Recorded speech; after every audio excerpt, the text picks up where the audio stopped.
So when I think about dogs and God, I'm reminded of a dog that I saw online who was up for adoption in the UK. And that dog was said to be loving, house-trained. He was deaf, but he responded to hand signs, and he was looking for a good home. But what stood out to me was the fact that his name was Hesed. Hesed. And I thought, now somebody knows something about the Bible who named this dog Hesed. Hesed is a Hebrew word. It's a really big, important word in the Hebrew Bible. It appears over 270 times, most often to describe God and to describe the defining characteristic of God. That is that God, Hesed, in essence means God practices covenant loyalty, faithfulness, steadfast love, loving kindness. There's a variety of ways to translate the word. It means so much more than any one word can capture. And to call a dog this meant, at least for me, that whoever named that dog this recognizes that dogs in some way mirror these characteristics or traits of God. The very best dogs, they show us faithfulness, loving kindness, unconditional love, mercy, comfort, all of these things that God does.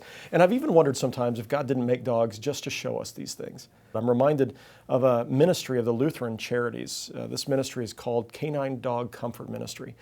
And they have a group of 120 golden retrievers that they take into situations where there is tragedy or pain or where there's been a horrible accident of some kind.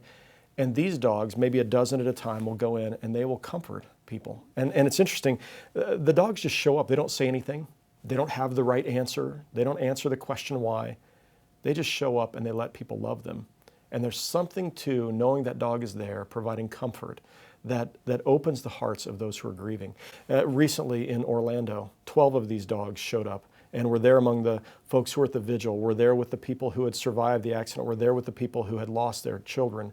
And they took them to the hospitals. And somehow these dogs could do what human beings have a hard time doing. They just listened. And they just allowed themselves to be instruments of comfort. Now, when I think about what dogs do for us, I also think about their selfless sacrificial love. And so I'd end with this little story. A dog, perhaps you've heard of this dog, Lily. She was a pit bull. She was adopted by a man for his mother. She had struggled with alcoholism and depression. This was a very gentle and shy dog. And somehow this dog helped Shirley, her new owner, to come out of her depression and to find a reason to live again. And the love of this dog moved this woman to give up drinking and to begin to live a life that was full of joy once more. Once she gave in to drinking once more, she was walking home with her dog after she'd been drinking. She stumbled and fell at the railroad tracks, and she got her foot stuck in the railroad tracks. A train was coming, and the dog, Lily, tries to pull her off the tracks, can't get her off the tracks, and so Lily goes and stands before her master and the train.